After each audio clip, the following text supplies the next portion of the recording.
Friends and family, welcome to Uncomfortable Conversations with a Married Woman. In this video, we're going to talk about a few things. Number one, my perspective on marriage before I got married. Number two, my perspective on marriage after I got married. Number three, what's my advice to those young people out there or old people out there who are thinking about getting married, okay?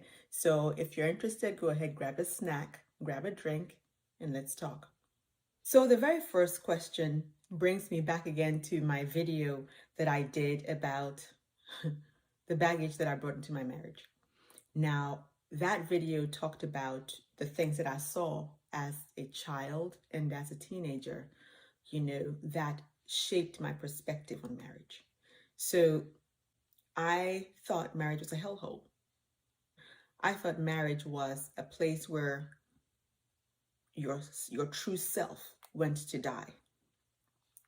I thought marriage was a place where you couldn't be yourself, but you had to sacrifice for your spouse, whether they loved or respected you or not. I thought marriage was a place of slavery where spiritually, not physically, but spiritually, you're shackled and bound by certain expectations and certain traditions. So for me, before I got married, marriage was a no-brainer no. It wasn't even a consideration. It wasn't something I actually thought about. Do I want to get married or not? It was just not going to be a part of my life. It wasn't a decision. It was almost like I didn't have to think about it. So the second question, what is your perspective on marriage now that you've been married for a number of years? And for me, it's been almost 25 years that I've been married. And if you want to know why I changed my mind, go back to my baggage video and you will understand. But I have found out that it is what you make of it. It is what you make it, and it's what you make of it. I have also found out that it is not something you step into lightly at all. It is truly a life-changing thing. I thought I was a saint before I got married. I thought I was a wonderful human being. That, close to the caliber of Mother Teresa, And then I found out once I got married that you're human, okay? You're not perfect, and it's okay. So I had to rediscover myself. I am one of those people that I love to do things for people. I like to fix things for people. But I learned that sometimes you just have to step back and allow people to find things out on their own, because that's how they grow. You can't always tell people what to do, because first of all, you annoy them if you're always telling them what to do. And secondly, it brings strain to the relationship because you're pushing them forward faster than either they're capable of or than what the time that God has orchestrated for them is. I don't know if you understand what I'm saying. So everybody has their pace in how they learn and how they deal with things. Just because I'm at a certain place in my life doesn't mean my spouse has to be the exact same place. We should be heading the same direction together, but we don't have to be the same. Inevitably, somebody's going to get to some point before the other, and we just keep going that way, but headed the same direction, and that's fine. But before I got married, we all have to be here and keep going at the same pace.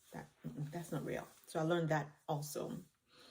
I also learned of the fact that people expect that because you're married, you must have children. I didn't think of that before. It wasn't a thing in my mind that, oh, you're married, so you have to have children.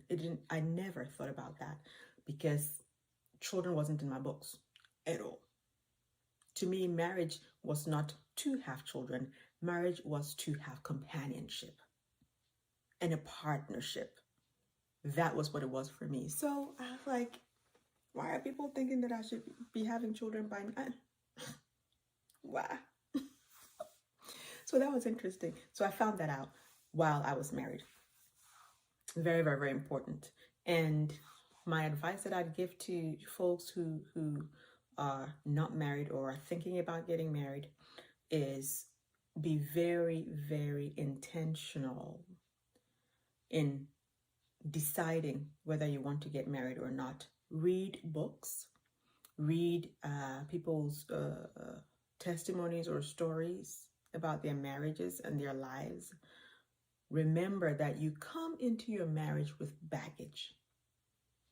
Remember that you're not perfect. Don't point at your spouse all the time, call out their flaws. You want to think about what will you bring into the marriage to lift up the other person. That's what you have to think about when you're thinking about whether you want to be married or not. And are you prepared to do that?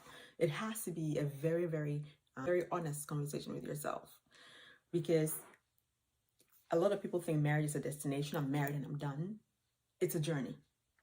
And on that journey, there'll be ups and downs. There'll be all kinds of weather and seasons coming through, and you have to be ready for it. And you don't go into a marriage thinking to yourself, well, if I get pissed off, I'll just get a divorce. If that's what's in your mind, don't do it. Don't do it at all. And be prepared to make sacrifices, self-sacrifices, sacrifices within your soul. If you can't do that, don't get married. It's another thing about it is that it also helps you discover who you are.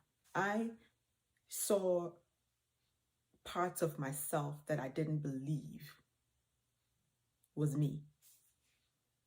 I would never have thought that I would do or say some of the things that I did and said. So my advice to you is think clear and hard, do all the research that you can, talk to people who have been in it and people who have decided to leave their marriage, people who have decided to get a divorce. Talk to all of them. Talk to all of them and then make up your mind, because it's important when you make your mind up to be committed that you stay committed and that you're prepared to do almost anything that it takes to make it work. And it is worth it. If you put in the work, you will get the result. If you're not prepared and you're going to be lazy about it, not much is going to go the way that you want it. If you do decide to go through with it, remember, as my pastor has said, the grass is greener where you water it. It takes work, but it is fulfilling when you see the fruit of your work that has come to be and made, a beautiful relationship and partnership. It is worth it. So that's all I have to say. And again, for those who are married, remember to be kind to yourself and to be respectful to yourself, to be kind to your spouse and to be respectful to your spouse. Okay? So until next Thursday, have a blessed week.